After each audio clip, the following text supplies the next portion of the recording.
नमस्कार साथियों। आज 70,000 से ज्यादा युवाओं को भारत सरकार के विभिन्न विभागों में सरकारी नौकरी का नियुक्ति पत्र मिल रहा है। आप सभी ने कड़ी मेहनत से ये सफलता हासिल की है।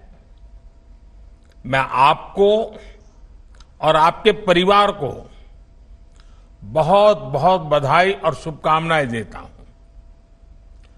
कुछ ही दिन पहले गुजरात में भी ऐसा ही हजारों लोगों को रोजगार देने वाला रोजगार मेले का आयोजन हुआ था। इसी महीने असम में भी एक बड़े रोजगार मेले का आयोजन किया जा रहा है।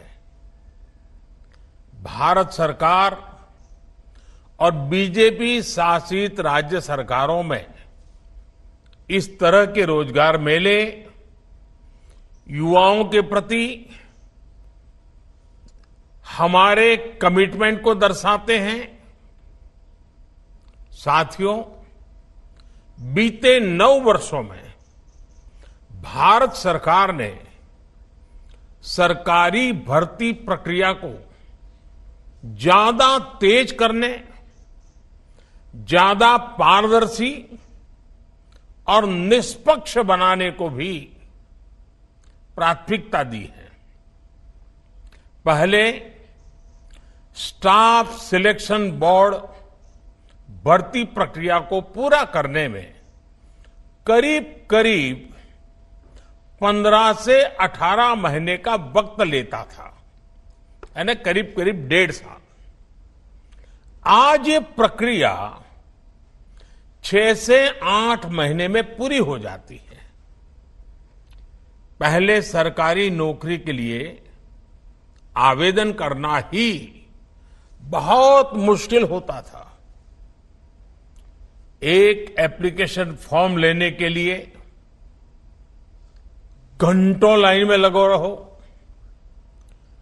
डॉक्यूमेंट्स को अटैच करवाने के लिए गैजेटेड ऑफिसर्स को खोजो, फिर एप्लीकेशन को डाक द्वारा भेजा जाता था और इसमें यह भी पता नहीं चलता था कि वो एप्लीकेशन समय पर पहुंची या नहीं पहुंची, जहां पहुंचना था वहां पहुंची कि नहीं पहुंची।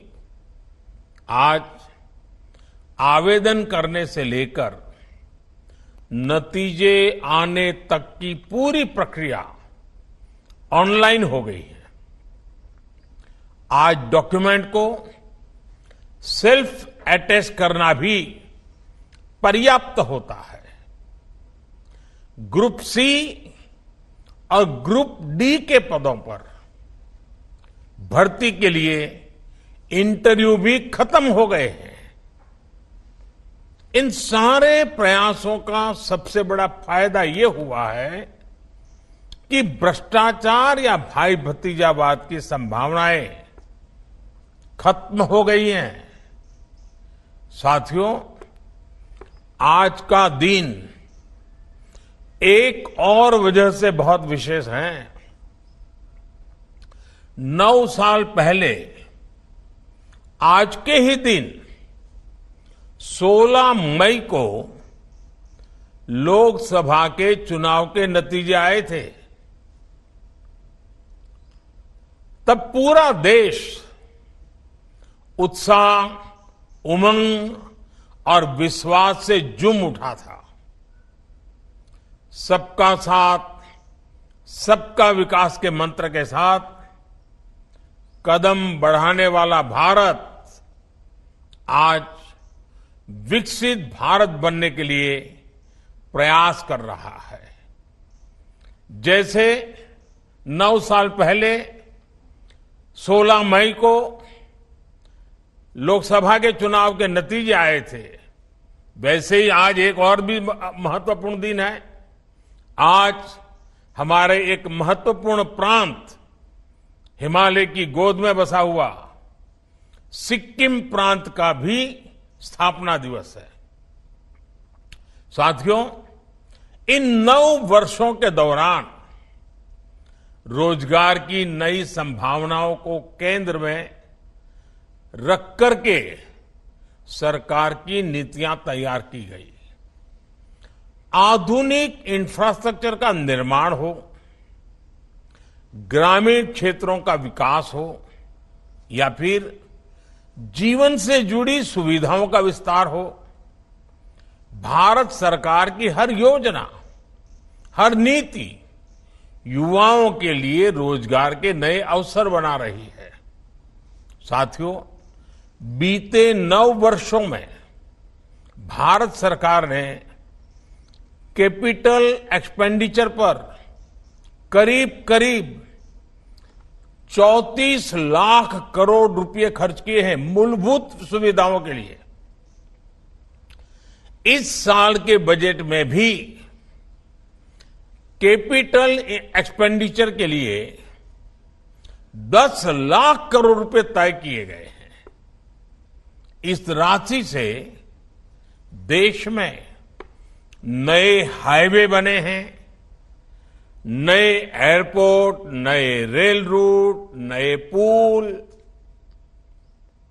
अनगिनत ऐसे आधुनिक इंफ्रास्ट्रक्चर के निर्माण से भी देश में लाखों नए रोजगार बने हैं। जिस स्पीड और स्केल पर आज भारत काम कर रहा है, यह भी आजादी के 75 साल के इतिहास में अभूतपूर्व है। 70 साल में भारत में सिर्फ 20,000 किलोमीटर के आसपास रेल लाइनों का इलेक्ट्रिफिकेशन हुआ था, जबकि हमारी सरकार में बीते 9 साल में भारत में करीब करीब 40,000 किलोमीटर रेल लाइन का इलेक्ट्रिफिकेशन हुआ है, यानी डबल। 2014 से पहले हमारे देश में हर महीने सिर्फ 600 मीटर नई मेट्रो लाइन बिछाई जा रही थी। आज भारत में हर महीने 6 किलोमीटर, उस समय हिसाब मीटर का था, आज हिसाब किलोमीटर का है, 6 किलोमीटर नई मेट्रो लाइन का काम पूरा हो रहा है। 2014 से पहले देश में 4 लाख किलोमीटर से भी कम ग्रामीण सड़कें थी। आज देश में 7.25 लाख किलोमीटर से भी ज्यादा ग्रामीण सड़कें हैं, ये भी करीब करीब डबल। 2014 से पहले देश में सिर्फ 74 एयरपोर्ट थे। आज देश में एयरपोर्ट की संख्या भी बढ़कर 150 के आसपास पहुंच रही है, ये भी डबल। बीते 9 वर्षों में देश में गरीबों के लिए जो 4 करोड़ पक्के घर बनाए गए हैं, उन्होंने भी रोजगार के अनेक नए अवसर बनाए हैं। गांव-गांव में खुले 5 लाख कॉमन सर्विस सेंटर आज रोजगार का बड़ा माध्यम बने हैं। युवाओं को विलेज लेवल एंटरप्रेन्योर्स बना रहे हैं। गांवों में 30,000 से ज्यादा पंचायत भवन बने हैं, या फिर 9 करोड़ घरों को पानी के कनेक्शन से जोड़ना, ये सभी अभियान बड़े पैमाने पर रोजगार पैदा कर रहे हैं। देश में आ रहा विदेशी निवेश हो या फिर भारत से रिकॉर्ड एक्सपोर्ट, ये देश के कोने कोने में रोजगार के अवसर बना रहा है। साथियों, बीते 9 वर्षों में नेचर ऑफ जॉब में भी बहुत तेजी से बदलाव आया है। बदलती हुई इन परिस्थितियों में युवाओं के लिए नए सेक्टर्स उभर कर आए हैं। केंद्र सरकार इन नए सेक्टर्स को भी निरंतर सपोर्ट कर रही है। इन 9 वर्षों में देश ने स्टार्टअप कल्चर की नई क्रांति देखी है। 2014 में देश में जहां कुछ 100 स्टार्टअप थे, वहीं इनकी संख्या आज 1 लाख स्टार्टअप तक पहुंच रही है। और अनुमान ये है कि इन स्टार्टअप्स ने कम से कम 10 लाख युवाओं को रोजगार दिया है। साथियों, इन 9 वर्षों में देश ने कैब एग्रीगेटर्स यानी ऐप के जरिए टैक्सी को भारतीय शहरों की नई लाइफलाइन बनते देखा है। इन 9 वर्षों में ऑनलाइन डिलीवरी का एक ऐसा नया सिस्टम तैयार हुआ है जिसने लाखों युवाओं को रोजगार दिए हैं। इन 9 वर्षों में ड्रोन सेक्टर में नया उछाल आया है। फर्टिलाइजर के छिड़काव से लेकर दवाइयों की सप्लाई तक में ड्रोन का इस्तेमाल बढ़ रहा है। इन 9 वर्षों में सिटी गैस डिस्ट्रीब्यूशन सिस्टम 60 शहरों से आगे बढ़कर 600 से भी ज्यादा शहरों में पहुंच गया है। साथियों, बीते 9 वर्षों में भारत सरकार ने मुद्रा योजना के तहत 23 लाख करोड़ रुपए देश के युवाओं को दिए हैं। इस राशि से किसी ने अपना नया व्यापार कारोबार शुरू किया है, किसी ने टैक्सी खरीदी है, किसी ने अपनी दुकान का विस्तार किया है और इनकी संख्या लाखों में नहीं, मैं गर्व से कहता हूं ये संख्या आज करोड़ों में है। करीब करीब 8 से 9 करोड़ लोग ऐसे हैं जिन्होंने मुद्रा योजना की मदद से पहली बार अपना स्वतंत्र काम शुरू किया है। आज जो आत्मनिर्भर भारत अभियान चल रहा है, उसका भी आधार देश में मैन्युफैक्चरिंग के माध्यम से रोजगार का निर्माण करना है। पीएलआई स्कीम के तहत केंद्र सरकार मैन्युफैक्चरिंग के लिए करीब 2 लाख करोड़ रुपए की मदद दे रही है। ये राशि भारत को दुनिया का मैन्युफैक्चरिंग हब बनाने के साथ ही लाखों युवाओं को रोजगार में भी सहायता करेगी। साथियों, भारत के युवाओं के पास अलग अलग सेक्टर्स में काम करने की स्किल रहनी बहुत जरूरी है।